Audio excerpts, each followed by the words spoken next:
berara, edozein lekutan daukagula albistea, eta ez gainera edonolakoak, ondo iruditzen bali mazaizu ala ere, diputatuen kongresuan gaur martxan dauzkagun ekimen desberdinei begira hasiko gara, eta batez ere, goizeko 10:00 aurrera, konstituzionalak hartu lezakeen erabaki baten aurrean.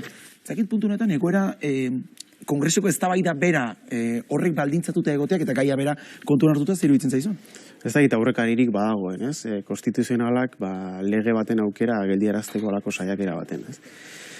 Bueno, nik uste dut, biztan dela hor, esango nuke 2018ko erregimenaren konsensu oinarrizko batzuk ematen duela behintzat hausten edo birrintzen ari direla, ez? Eta ikusten ari garela estatuko botere ezberdinen artean badaudela sakoneko mugimendu batzuk, egon daitezken demokratizazio aukerak eragozteko, eta horren aurrean badagoela erreakzio bat oso indartsua, eskuinarena eta eskuin muturrarena, kasu honetan botere judizialean txertatua dagoena, ematen duena, prest dagoena, egiteko orain arte egin ez diren gauzak, edozein aukera demokratizatzaile geldiarazteko. Eta horrek, nik uste dut, kezkarako beta ematen duela. Bueno, demorari bat emagogu, Madrilera begiratuko dugu, baina etxeko kontuei utziko diegu, dauzkagula kontu batzuk, Euskal Eskola Publikoaren bigarren eta printzipioz azken eguna pasata, dagoeneko sindikatuetako ordezkariek mobilizazio gehiago iragarri dituzte hezkuntza legea, etorkizuneko hezkuntza lege horren inguruan. Ze balorazio egiten du Euskal Herria Bilduk mobilizazioen inguruan? Nik uste dut, lehenengo eta behin,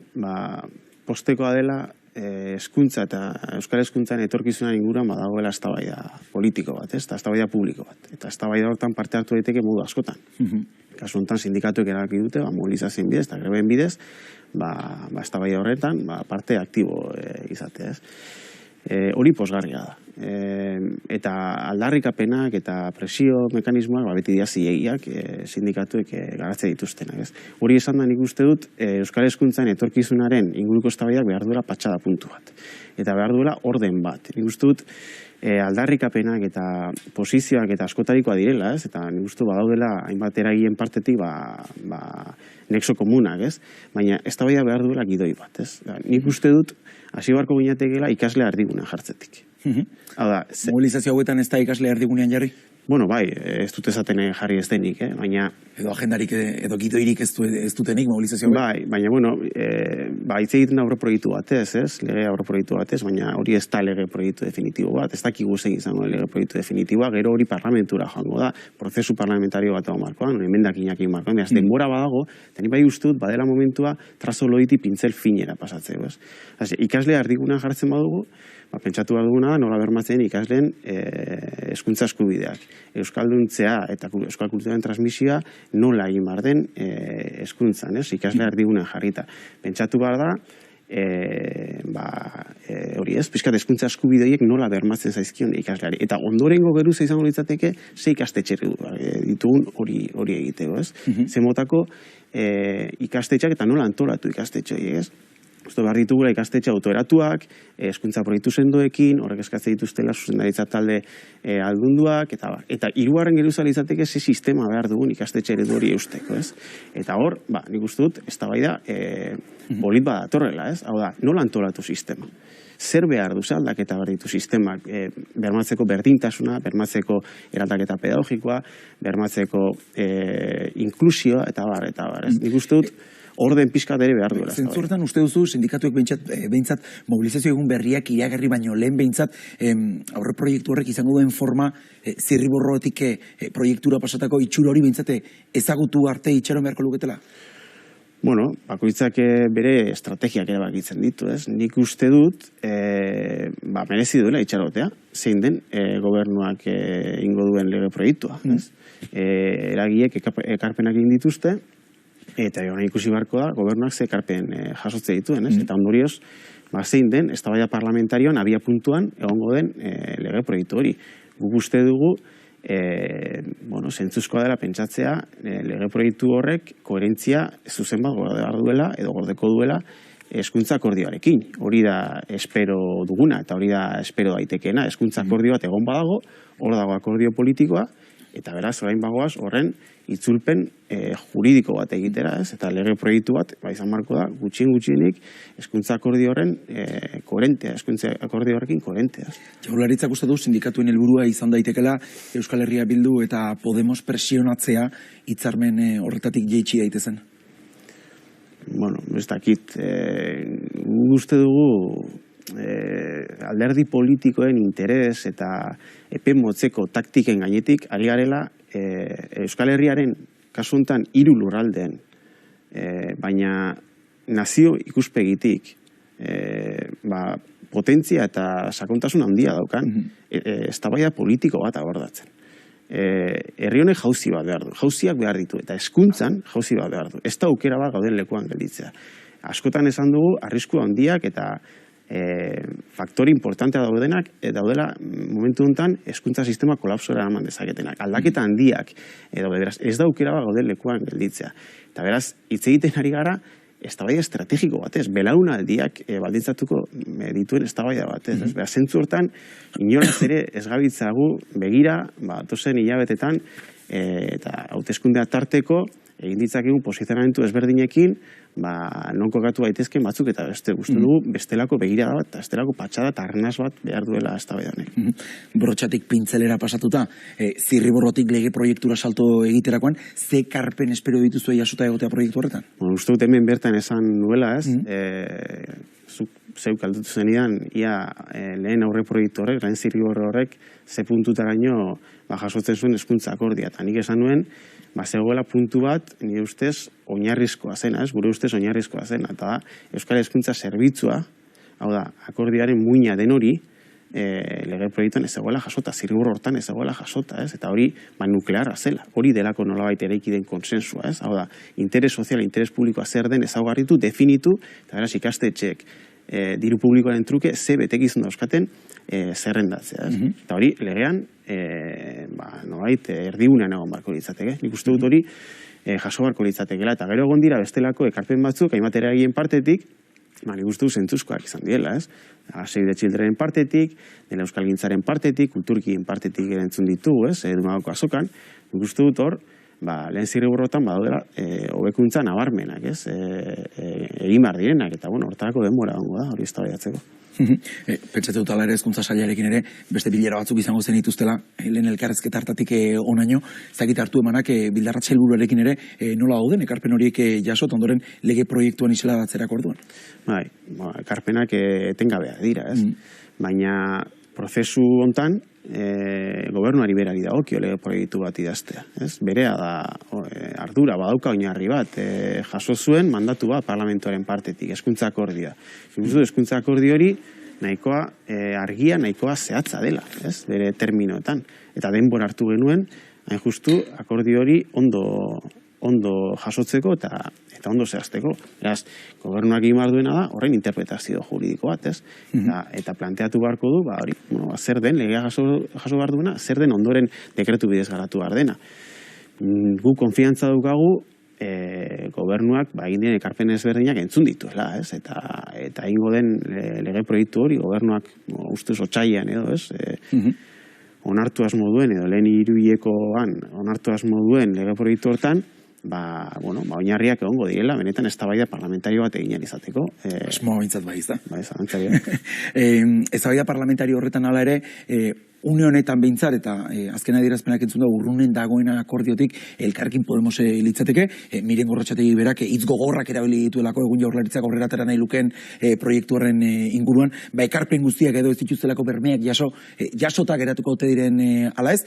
Dagoeneko apirileko adostasun hartatik Podemos bezalako alderdi bat koalizio morea jeistea, uste duzu albiste txarra izango litzatekela? Zalantzari gabe, bai. Uste dute alik eta bateratasun eta adostasun zabalena behar ditugula, ez? Baina hori izan da, eztabaidak aurrera egin behar du. Aurre proiektu batez hitz egiten ari gara. Ondo dago kritikak egitea, guk adierazi dugu, aurre proiektu hortan, ikusten genituen gauza batzuk ez zeudela, eta atzera pausu bat zegoela, ez? Akordiotik lehen zirriborro hortara. Baina, honek prozedura badauka, ez? Eta segurazki, lege proiektu hori parlamentuara doanetik eta legea onartzen den momentura, hilabete luzetako eztabaida parlamentario badago. Beraz, jeisteko denbora egongo da. Presionatu egin behar da, zentzurik onenean, oposizioa, gobernua, fiskalizatzeko eta presionatzeko dago, zalantzari gabe, hori da oposizioko alderdien bete beharra. Hori esan da, nik uste dut, eta ikusita edo kostiente izan da, eztabaida honek daukan importantzia estrategikoa herri honentzat, bertan egon behar dela, barruan egon behar da, eta jeisteko denbora beti egongo da, baldin eta baloratzen bada, hartutako bideak ez daukala zentzurik, edo akordi hori hautsi dela, edo ez daukala baldintzarik aurrera jarraitzeko. Pentsatzen du azken hilabete otan ere, ongizate hitzarmenarekin ere buru belarri ibili ondoren, aurkezpen ofiziala egintzen duten, bertan planteatzen zenituen ideia ezberdinak, eztabaida esate baterako aberastasunaren ingurukoa izan beharko lukela, debate hori herritarrengana ere luzatu beharko litzatekela, zintzuk uste duzu izan litezkela interesgarriak urrengo urratsak eta eztabaida hori non planteatu behar da? Eztabaida hori adibidez eman da aurrekontuen inguruko eztabaidan, ez? Eta, EAeko aurrekontuen kasuan, gure kritika izan da, gobernu ez dela kostiente bizi dugun egoerarena, ez? Ezin dakioke egoerani aurre egin ohiko errezetekin. Eta hau ez da behin-behineko egoera bat. Eta arazo estrukturala dauzkagu. Eta ez da aski neurri paliatiboekin. Hemen, sakoneko aldaketak egin behar dira eta politika ekonomiko berri bat jarri behar da martxan, ez? Eta politika ekonomiko berri horren oinarrizko ezaugarrietakoa da aberastasunaren birbanaketa erradikala behar dela. Ikusten ari gara, IPC-aren igoerarekin, eta erregaien garestitzearekin, eta bar, gertatzen ari dela aberastasunaren konzentrazio bat edo desberdintasun sozialen areagotze bat. Eta lehendi datorren prozesua da, ez? 2008 gutxienez badatorrena, ez? Aberastasunaren konzentrazio eta zerbitzu publikoen degradazioa. Eta bigarren hau oso evidentea gertatzen ari da, nik uste dut herritar askoren begietan. Osakidetza da horren paradigma, ez? Eta nik uste dut deno garela kostiente gauzak hemen ez doazela ondo. Eta beraz, ez dela aski, orain arte egin denarekin eta norabide aldaketa behar dela, ez? Eta horrek eskatzen duela, honek ere eskatzen du oinarrizko adostasun zabal bat. Eta ongizate itunaren ideia horri erantzuten zion, ez? Gai izan beharko genuke herri honen garapenean eta behar duen eraldaketa sozial eta ekonomikoan oinarrizko adostasun batzuk eskuratzeko. Gu proposamen bat egin genuen eta saiatu gara, proposamen horren oinarriak baita ere aurrekontuen eztabaidara eramaten, kasu honetan arrakasta gutxirekin, zoritxarrez. Osakidetzaren gaiari dagokienez, Donostialdeko esien esate baterako norabide aldaketa bat eztabaidan bertan ere egon delako, ezta? Hasiera batean behintzat Urkulluk El Correoko Foroan egindako adierazpenek ere giroa erabat gaiztotuta zegoena lasaitu egin zuelako eta medikuek ere, behintzat Sakartui sailburuaren agerraldira arte itxaron nahi dute ze jarrera daukan ikusteko. Zekitzuek ere hori kanpokaldetik nola bizitu duzu? Guk lehen erreakzioa ikusi duguna gobernu honen partetik Sagarduiren beraren hautan, ez da izan oso eredugarria, ez? Ze arazo bat egon badagoela, nabarmena da, eta konponbideak hasten dira arazoak rekonozitzetik, ez? Eta esaten bada, hemen ez dagoela arazo bat, hemen ohiko prozedura badela, ez? Destituzioiek eta beste, eta gainera Osakidetza nola esan zuen, gazteleraz krisis de crecimiento bat daukala, ez? Nik uste dut hori ez dela hasiera ona, arazoi konponbidea jartzeko, ez? Nik uste dut, uste dugu, nabarmena dela, hor badagoela degradazio prozesu bat, ez dena puntuala. Orain Donostiako kasu ezagutu dugu, Basurtoko ezagutu dugu lehenago, lehen arretarekin arazo bat daukaguna, nabarmena da, eta herritarrek hori pairatu egiten dute beraien eguneroko bizitzan, eta beraz, momentua da, pentsatzeko, eta diagnostiko zorrotz bat egiteko, segurazki jokoan dagoena momentu honetan da, 10 urte barru, osasungintza sistema publiko kalitatezko bat izango dugun, ala ez? Eta horiek hitz larriak dira. Eta osasungintza sistema publiko bat funtsezkoa izango da datozen garaietan. Beraz, egin dezagun, benetan, diagnostiko zorroz bat, eta hasi gaitezen arazoei konponbideak ematen, ez? Guztiera bat, baldintza duta dagoela ikusten duzu, udal eta foru autoeskundeekin, eztabaidek ere ez dutela behar luketen norabide hartzen? Baina, orain hauteskunde batzuk daude, ondoren beste batzuk egongo dira, eta ondoren beste batzuk. Segurazki datozen 3 urtetan hauteskunde ziklo baten murgilduta egongo gara. Eta hori ezin daiteke aitzakia izan, herri hone dauzkan erronkei behar bezala ez heltzeko. Eta bat osasungintza da, baina beste bat energiaren eztabaida da, beste bat hezkuntzarena da, beste bat euskalduntzaarena da, beste bat aberastasunen banaketaarena da, eta eztabaida guzti hauek ezin dute itxaron. Ezin dute itxaron, segurazki orain 10 urte betetzen dira, ez? Urkullen mandatu gaur bertan, ez? Nik uste dut 10 urte galdu ditugula neurri baten. Iragan 10 aldian ez gaelako gai izan etorkizuna prestatzeko, ez gaelako gai izan momentu hau prestatzeko.